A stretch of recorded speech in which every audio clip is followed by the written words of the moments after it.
Hello मेरे प्यारे बच्चों, मैं हूं सुधीर पांडे और आप देख रहे हैं 100 times education the branch of knowledge.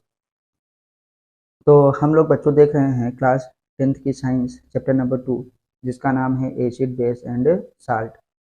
तो हम लोग अब जो है देखेंगे कि साल्ट कितने प्रकार के होते हैं, अर्थात लवण कितने प्रकार के होते हैं। कल हमने देखा था कि आज साल्ट किसे कहते हैं, आज हम देखेंगे कि साल्ट कितने प्रकार के होते हैं।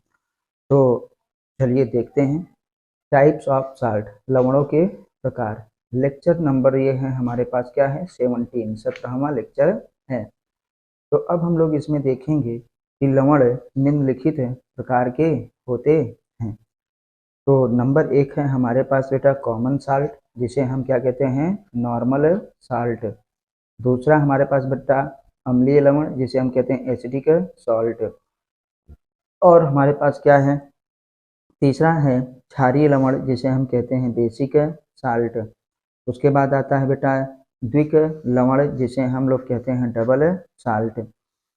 डबल साल्ट के बाद हमारे पास आता है बेटा मिश्रित लवण, जिसे कहा जाता है मिक्स सॉल्ट।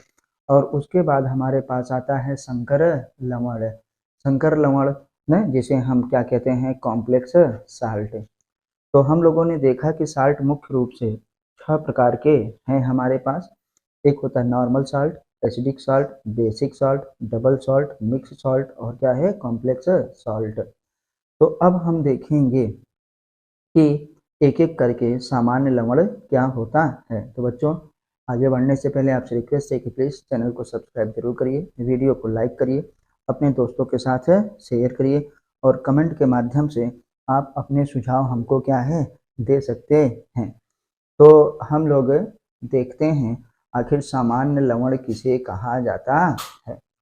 तो देखते हैं कि सामान्य लवण नॉर्मल साल्ट, तो वे लवण जो अम्ल व क्षारक, ये देखिए अम्ल व क्या है, क्षारक के पूर्ण उदासीनीकरण से प्राप्त होते हैं, सामान्य लवण कहलाते हैं।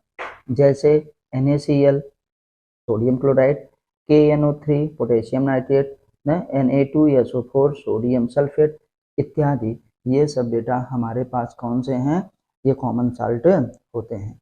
तो अब इन्हीं के आयनन सिद्धांत के अनुसार हम देखेंगे कि आखिर क्या होता है हमारे पास सामान्य लवण। आयनन सिद्धांत के अनुसार सामान्य लवण वह होता है जो जलीय विलयन में एक ही प्रकार के धनायन व एक ही प्रकार के ऋणायन देता है। मतलब केवल एक धनायन दे, एक ऋणायन दे। धनायन या ऋणायन से जो है वो दो दो ना दे, या दो धनायन एक ऋणायन, या दो ऋणायन एक धनायन ना दे, केवल एक धनायन और एक ही ऋणायन दे। तो आइए देखते हैं अब हमारे पास बेटा एग्जाम्पल में, जैसे Na2SO4 है, इसको हम जल में जब डालेंगे तो बेटा ये क्या होगा, 2Na प्लस में ना, और SO4 - 2 में टूट जाएगा। देखो केवल एक धनायन दिया और क्या है, एक ही ऋणायन दिया। ऐसा नहीं होगा कि क्या हो, एक से ज़्यादा धनायन दे या एक से ज़्यादा ऋणायन दे। फिर आगे बढ़ते हैं, K2CO3, हमारे पास ये क्या हो गया बेटा, पोटेशियम का कार्बोनेट है। तो यहाँ पे देखो, जब ये अब जल में इसको डाले तो अपने आयनों में टूट गया, तो क्या दिया, 2K प्लस और क्या है, CO3 माइनस।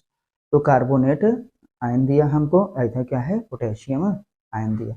तो मतलब केवल क्या हुआ, एक ही धनायन एक ही ऋणायन।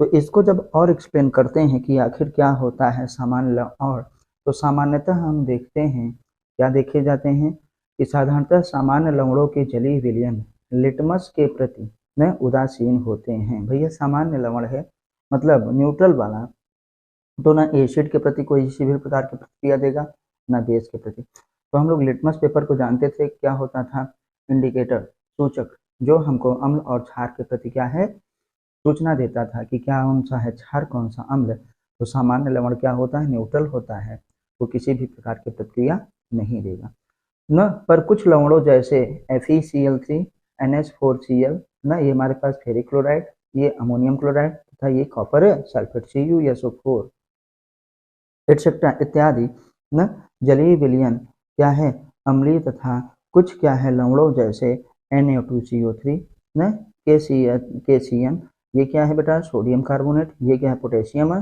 साइनाइड न इत्यादि जलीय विलयन क्षारीय होते हैं। तो सामान्य रूप से जो हमारे पास सामान्य जो लवण होते हैं उनके जो है जलीय विलयन न अम्लीय होते हैं न क्षारीय होते हैं, लेकिन कुछ के अम्लीय कुछ के क्षारीय होते हैं। जैसे FeCl3, NH4 क्या है Cl और CuSO4 के विलयन अम्लीय होते हैं। ये देखिए जलीय विलयन कैसे होंगे बेटा, अम्लीय होंगे। तथा सोडियम कार्बोनेट पोटेशियम साइनाइड के जलीय विलयन क्या होते हैं, क्षारीय होते हैं। तो ये बेटा था हमारे पास क्या है सामान्य लवण। तो आइए अब हम इसको देख चुके, आपको वीडियो कैसी लग रही है आप हमको कमेंट के माध्यम से ज़रूर बताइए। अब हम जो है देखेंगे कि सामान्य लवण के बाद अम्लीय लवण के बारे में देखेंगे कि क्या होता है अम्लीय लवण। तो बेटा एसिडिक साल्ट, इसे कहते हैं एसिडिक साल्ट। अम्लीय लवण जैसा नाम से ही पता है कि ये जो लवण होगा वो क्या होगा, इसका जलीय विलयन अम्लीय होगा। लेकिन इसकी परिभाषा अगर हम पहले देते हैं तो हम देखेंगे कि क्या होता है, ये लवण किसी अम्ल के क्या है कुछ प्रतिस्थापीय क्या है हाइड्रोजन न परमाणुओं के किसी धनायन द्वारा क्या है प्रतिस्थापन से बनते हैं। मान लीजिए कि हमारे पास क्या है जलीय विलयन है, तो आप जानते हैं कि अम्ल में क्या होता है, अम्ल अपने जलीय विलयन में हाइड्रोजन आयन देता है। तो अम्ल जितना अपने विलयन में हाइड्रोजन आयन दे उसको जो है उस हाइड्रोजन आयन को किसी क्या है दूसरे क्या है धन आयन द्वारा प्रतिस्थापन किया जाए या प्रतिस्थापित किया जाए तो बेटा हमारे पास अम्लीय क्या है लवण बनेगा। जैसे H2SO4 से क्या बन सकता है NaHO4, क्यों, क्योंकि जैसे इसको हम जल में डालें H2SO4 को तो ये क्या होगा 2H प्लस तथा SO4 माइनस में टूट जाएगा। तो इसके 2H प्लस में से एक H प्लस को क्या है सोडियम के द्वारा प्रतिस्थापित कर दिया गया, तो देखो एक सोडियम आ गया और एक H आ गया, तो बेटा क्या हो गया NaHSO4 हमको मिल गया। तो H2SO4 से हमारे पास क्या बन गया NaHSO4।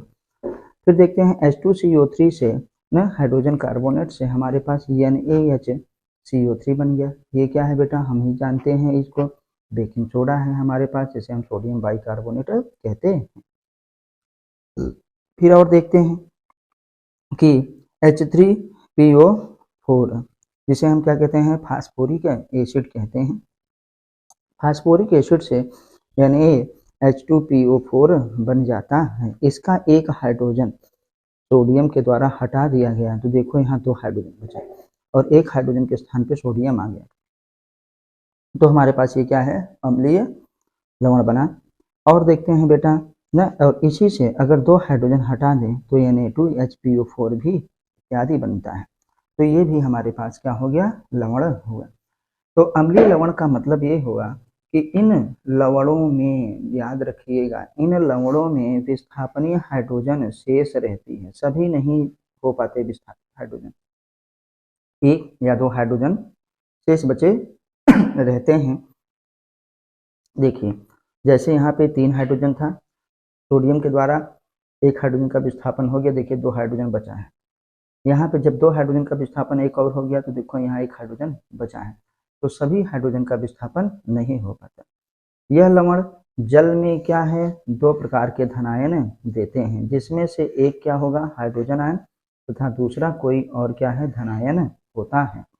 जैसे देखिए NaHSO4 है, तो ये क्या देगा जब हम इसको जल में डालें H2O में, तो ये क्या हुआ एक सोडियम आयन दिया धनायन और दूसरा क्या है H प्लस और ये क्या है SO4 माइनस 2, यानी H2PO4 को जब हम लोग डाले जो है जल में, तो ये क्या है बेटा अपने अम्लीय विलयन में या अपने जलीय विलयन में ये देखो सोडियम देता है एक और कितना 2H प्लस दिया, ये 2H प्लस ये सोडियम और ये क्या है PO4 माइनस 3, PO4 क्या है माइनस 3 हमारे पास दिया। अब हम लोग देखते हैं बेटा ये है जैसे सोडियम हमारे पास है क्या बाइकार्बोनेट, इसको जब हम जल में डालें तो ये अपने जलीय विलयन में क्या देता है, एक Na प्लस देगा न, एक H प्लस देगा और क्या है CO3- देगा। तो हमको पता चल गया कि जो अम्लीय लवण होते हैं वो अपने जलीय विलयन में बेटा दो प्रकार के क्या होता है, धनायन देते हैं। इन लवणों का जलीय विलयन हाइड्रोक्सिल आयनों की उपस्थिति के कारण क्या होता है, अम्लीय होता है। आइए बच्चों, अब हम लोग देखेंगे कौन सा, क्षारकीय लवण, बेसिक साल्ट। तो हमारे पास क्या होते हैं बेसिक साल्ट, जब किसी क्षारक के समस्त हाइड्रोक्सिल OH, जैसे क्या थे अम्लीय वाले में सभी H प्लस प्रतिस्थापित होते थे किसी अन्य क्या है धनायन के द्वारा, तो वैसे ही इसमें क्या होंगे, इसके हाइड्रोक्सिल OH माइनस आयनों का क्या है, ऋणायनों द्वारा न विस्थापन नहीं होता है, सभी का नहीं होता है, कुछ का होता है। तो बेटा समस्त क्या हाइड्रोक्सिल आयनों का ऋणायनों द्वारा विस्थापन नहीं होता तो क्षारकीय लवण बनते हैं। अतः किसी अम्ल द्वारा क्षारक के आंशिक उदासीनीकरण से बने लवण को क्षारकीय लवण कहते हैं। जैसे आइए देखते हैं हमारे पास क्या है, FeOH का होल थ्राइस से हमको क्या बन सकता है बेटा, Fe एक, देखो OH कितने हैं 3, और एक OH का विस्थापन होगा या प्रतिस्थापन होगा किसी दूसरे निगेटिव के द्वारा। तो यहाँ पे देखो इससे क्या बन गया हमारे पास, जब इसका एक OH विस्थापित हो गया तो बना FeOH का क्या है होल ट्वाइस और Cl। फिर आते हैं कि हमारे पास बेटा देखो क्या हो गया, PbOH होल ट्वाइस से एक OH जो है प्रतिस्थापित हो जाएगा किसी दूसरे निगेटिव के द्वारा, तो हमारे पास क्या बना PbOH का है NO3 इत्यादि। यह लवण जलीय विलयन में दो प्रकार के ऋणायन देता है। आइए एग्जाम्पल देखते हैं, जैसे PbOH NO3 हमारे पास एक क्या है क्षारकीय लवण है, जब इसको जल में हम घोले तो Pb क्या देगा +2, OH क्या देगा हमारे पास माइनस, और NO3 माइनस भी मिलेगा। माइनस कितने हो गए, एक ये वाला माइनस पोर्शन है, एक ये वाला, और अपने जलीय विलयन में देखिए ये यहाँ भी और यहाँ भी क्या हो गया, अपने आयनों में टूट गया। फिर हम देखते हैं कि FeOH का क्या है बेटा होल ट्वाइस Cl, तो जब इसको हम लोग जल में डालेंगे तो अपना जलीय विलयन जब बनाएगा तो ये आयनों में टूटेगा, प्लस में Fe+3 और ये क्या है 2OH माइनस न, और ये क्या है Cl माइनस में टूट गए। तो बेटा याद रखिएगा जिसमें दो धनायन मिले न वो क्या होता है अम्लीय लवण, और जिसमें क्या है दो ऋणायन मिले जैसे ये मिला ये मिला वो क्या होता है क्षारकीय लवण प्राप्त होता है। तो बच्चों हमने आज देखा लवण कितने प्रकार के होते हैं और उनमें सामान्य लवण क्या होता है, अम्लीय लवण क्या होता है और क्षारकीय लवण क्या होता है। नेक्स्ट वीडियो में हम लोग और देखेंगे कि डबल साल्ट किसे कहते हैं, इस चीज को देखेंगे ना कि हमारे पास है डबल साल्ट द्विक लवण वाला, हम लोग मिश्रित लवण और क्या संकर लवण के बारे में और डिटेल से पढ़ेंगे। तो प्लीज़ आपसे रिक्वेस्ट है कि अगर आपको वीडियो अच्छी लगी हो तो आप जो है चैनल को सब्सक्राइब जरूर करिए, वीडियो को लाइक ज़रूर करिए ना। आपको इसमें फिजिक्स केमिस्ट्री बायोलॉजी तीनों के जो है क्लास 9th से लेकर के नीट तक के जो है ना सारे के सारे नोट्स मिलेंगे। मैं हूं सुधीर पांडे, आप देख रहे हैं 100 times education the branch of knowledge. बच्चों NCERT पढ़ते रहिए। फिर मिलते हैं अगली वीडियो पे, तब तक नमस्ते, जय हिंद, जय भारत, वंदे मातरम।